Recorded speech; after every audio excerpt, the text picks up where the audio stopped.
दोस्तों, मैं विपिन यादव बात करने जा रहा हूं मेट्रो इन दिनों की।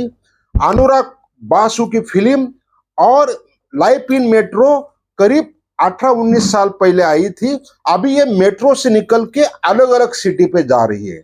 अभी कहानी का एक मुद्दा ऐसा है, पहली कहानी शुरू होती है पंकज त्रिपाठी और कोंकणा सेन शर्मा से, और इनके रिश्ते भी हालांकि मैच्योर लव स्टोरी का है, लेकिन वो उतना रिश्ता मजबूत नहीं जो दूर से दिखता है, सामने वालों को दिखता है, अंदर बहुत कमकुवत है।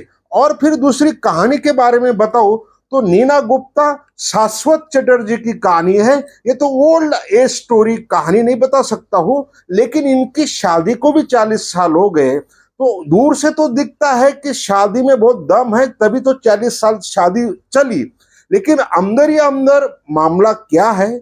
और फिर दूसरा एक और पहलू आता है, आदित्य राय कपूर और सरा अली खान, अली फजल, सना शेख, फतिमा सना शेख, ये ट्विस्ट एंड कहानी के 8 कैरेक्टर को निचोड़ने की कोशिश अनुराग बासु ने अपने डायरेक्टर सम्राट चौधरी और संदीप के साथ मिलकर ताना बाना भुनने की कोशिश किया।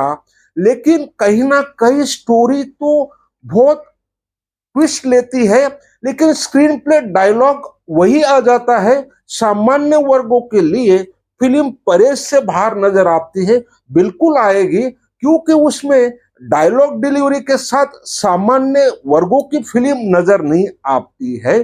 स्वाभाविक है, मेट्रो इन लाइफ और मेट्रो सिटी की लाइफस्टाइल हाई सोसाइटी का जो कल्चर को उठाने की कोशिश किया।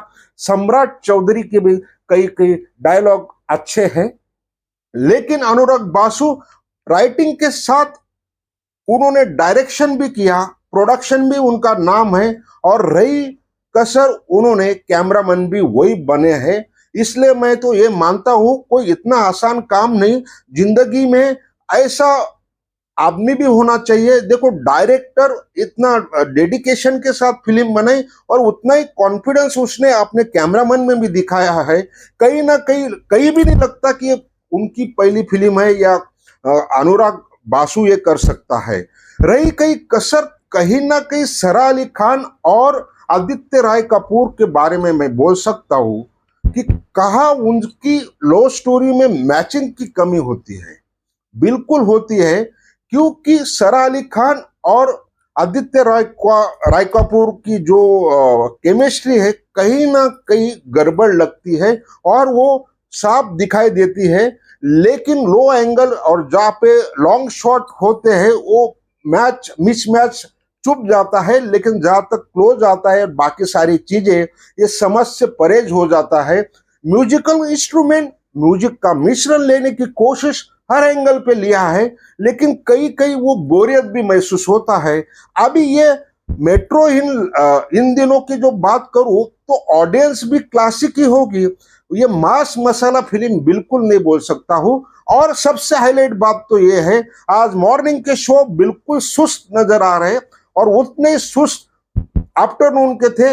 इसके पहले पीआर एजेंसी इतनी का गड़बड़ कर देती है, आज न्यूज में देखो या सोशल मीडिया पे देखो, मेट्रो इन दिनों 8 करोड़ का बिजनेस, किसी ने 10 करोड़ का बिजनेस। अरे भाई, किस आधार पे, किस मुद्दे पे कर रहे हो, और किस मुद्दे पे कर रहे हो तो बुक माई शो के भी एनालिसिस करो तो कितने टिकट बिकी होगी। तो ये मुझे समझ से परहेज है कि इस भाषा को क्या बोले। फिल्म शुरू नहीं होती, पहले दिन की ओपनिंग आप लगा देते हो और फिर सैटरडे संडे की भी ओपनिंग लगा देते हो। ये समझ के बाहर है, फिर पैसा कहां से आता, प्रोड्यूसर और डायरेक्टर और एग्जीक्यूटर की क्या हालत होगी ये मुझे नहीं पता। तो कुल मिला के मासेस फिल्म नहीं बोल सकता हूँ जो डंके के चोट पे चल सके, लेकिन ये बोल सकता हूँ कि कोशिश अच्छी किया है और उतना ऑडियंस के पास वक्त नहीं है। मैं यही बोल सकता हूँ कि आज के जनरेशन जो है फिल्म देखने के लिए जाते हैं, उनको लेक्चर और लंबी कहानी की जरूरत नहीं होती, बिल्कुल वहीं पे फंस गई ये फिल्म। और इसलिए मैं यही बोल सकता हूँ, इस फिल्म के बारे में क्या बोले और इसको क्या ना बोले, क्योंकि फ्लॉप बोल देना, वो भी लोग बोलते हैं भाई पहले ही फ्लॉप बोल दिया, लेकिन मैं ये बोल सकता हूँ कि बहुत सामान्य वर्गों के लिए ये फिल्म नहीं है, मासेस के लिए फिल्म नहीं है, जो हाई क्लास देखने वालों के लिए और जिनमें बहुत पैशन होगा, वो बहुत कुछ होगा, सेंसेबल कपल्स के लिए है। इसलिए बॉक्स ऑफिस पे इसका क्या होगा मुझे नहीं पता। इसी विश्लेषण के साथ मैं अपना विश्लेषण खत्म करता हूं।